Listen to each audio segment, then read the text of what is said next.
some of the brainwashed Africans who don't even know their left from right are South Africans. And what you see in South Africa, it's not surprise anybody. If you know that you are not a South African citizen, may you please stand up and leave our hospital. God have mercy. Thank you very much. Thank you, gentlemen. Thank you. If you are not a South African citizen, leave our hospital. You need to go and see medical attention from a private facility, not here anymore. The Constitution allows that Immigration Act 13 of 2002, Section 17. It simply states that a foreign national needs to have a medical permit and it needs to go to a private facility. It hurts me speaking about my fellow Africans like this, but Mama can be being sure. What you are seeing on TV is just 1% of what they can do. My name is VICTOR. The Spirit of the Lord is on me. And the Lord says, I've given you resources, skill, intellect, but you have mismanaged trust and despised wisdom. If humility and reform do not come, the economy will not collapse suddenly, but it will slowly bleed until everyone says you are now the laughingstock. We are a laughingstock in the entire continent. African people don't believe in building. What you've said of other nations will be said of you. And the Lord said, I'll permit a shaking of intellect. South Africa is currently under attack from all parts of the world. I'm a South African currently in Ghana, and in light of recent xenophobic attacks that have yet again been reported in South Africa, I just wanted to share some thoughts. South Africa, the chickens you kept have come back home to roost. I think the worst thing that has happened is that the Ghanaian government has actually written a letter summoning our government. You heard me correct, summoning them because of a video that was trending on social media, and they say that that video amounts to xenophobia. What is xenophobic about telling an African migrant to go build their country? I think maybe where we can start off is by talking about what xenophobia is. What it is I guess they call it a fear or a hatred or distrust and discrimination against people from different countries, right? The way they brutally black people in this very country is very bad. I was on the street yesterday, another guy saw me, he's a Nigerian guy. He said to me, I'm very sorry, I heard your uncle pass on. I said, thank you. He said, but my own is very bad. I said, what happened? He said, you know me with the 2 kids.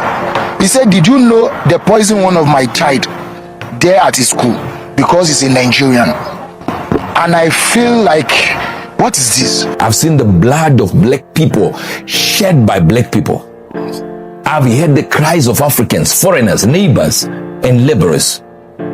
This has angered me. But what is xenophobic about telling an African migrant to go build their country? So the Lord said to me this, said, I've seen how you have looked down upon nations that once helped you. Xenophobia. It is not an act of patriotism. It is not law enforcement, and it can never be in pursuit of justice because it is itself an injustice, right?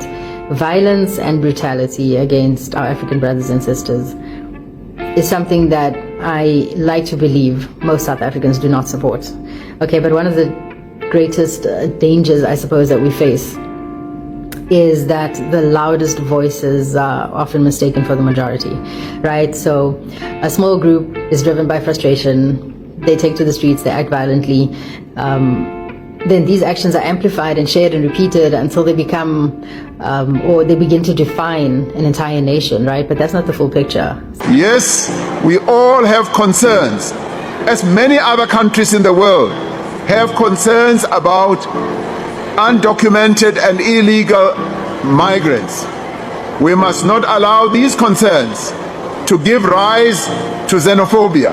I love my country, and I am also a Pan-Africanist. I have a deep love for Africa, and I truly believe in our shared humanity.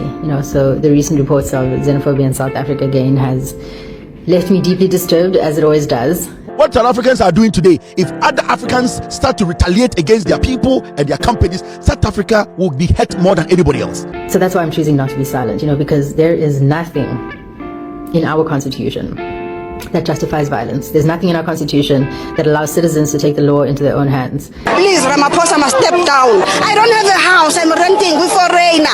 I'm renting a house. Me with foreigner. Now we're making it very clear to you guys, Titina, we don't want you here. We want you to fix your countries.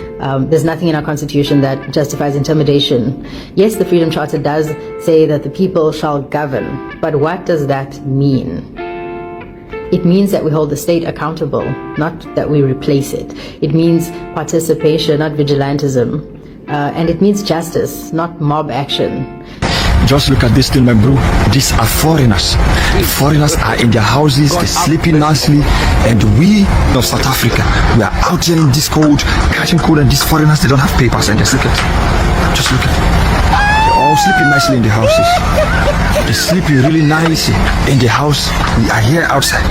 They must go back to their country. They can't come here to take our sleep from us. Of course, frustrations exist, right? The current form of response that we're seeing to that, though, is not lawful and it's not justifiable, right?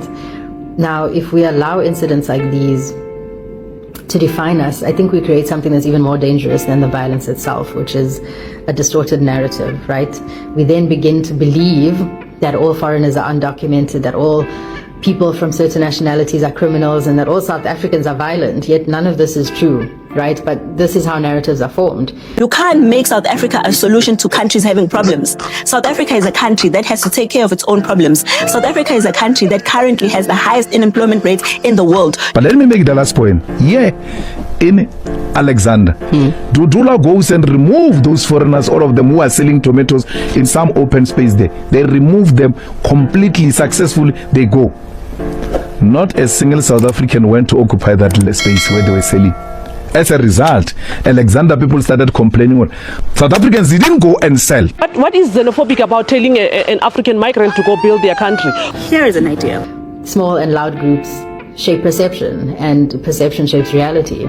And my reality and my perception has been shaped by my own lived experiences, of course. What I'm trying to explain is South Africa's change of fortune will come from change of hearts. You have looked down upon other Africans. Xenophobia. Killed many. Boss, see, relationship here how?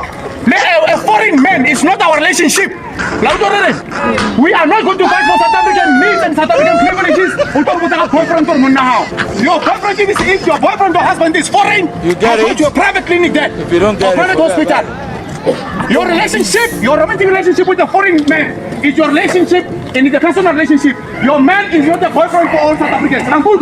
The reason why South African women at a point were choosing other African men over their men, one, their men are lazy. It's a fact. Listen to this. And I said, God, but it's not all South Africans that killed people. Xenophobia. He said it this way.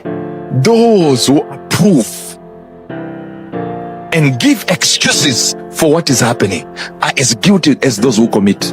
I learned that beyond the borders, beyond the culture, beyond the languages, we're far more similar than we are different. I've traveled to countries in that environment. I really came to understand the true meaning of Ubuntu, which is what we South Africans should be living by, right? I am because we are. Xenophobia. Across Africa, like Nigeria, like Ghana, like Cameroon, Algeria, and I have experienced such warmth and such hospitality, such humanity. These are crazy people. They don't see other Africans as Africans. And one Ghanaian lady was saying, you see, the problem is, and I wouldn't have taken this option. The problem is we're being beaten in front of the police and the police are not doing anything. That's a problem. And when this opportunity came for me to leave, I left because if the police can't defend me, it means the state is in agreement with the people who are beating me. Xenophobia.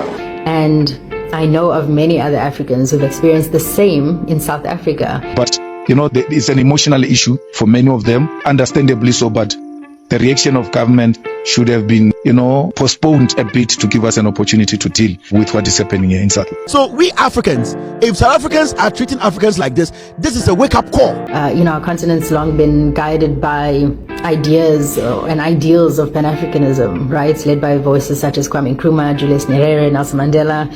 And they all envisioned an Africa that is united, that is not divided, that's collaborative and not hostile, and that's rooted in dignity and mutual respect, right? Be patient, and those who don't feel safe, especially the legally documented Ghanaians, should be able to run to police stations for safety, and then they will be directed to rightful places where they will be secured. And that is the Africa that I know. And that is the Africa that I believe in, and that's the Africa that I love. And xenophobia just stands in direct opposition to this vision. So we think it was too quick. We'll still resolve this, and the president of Ghana should have given us, some time to really deal with this matter. But of course, we have to be balanced and we have to be honest. We know that South Africa, like many other countries, face real challenges, right? We have challenges of unemployment, we have challenges of inequality, we do have challenges of xenophobia, illegal immigration, and these are legitimate concerns. But I think misdirecting all our frustrations towards Africans does not solve our problem. It in fact deepens it. Xenophobia.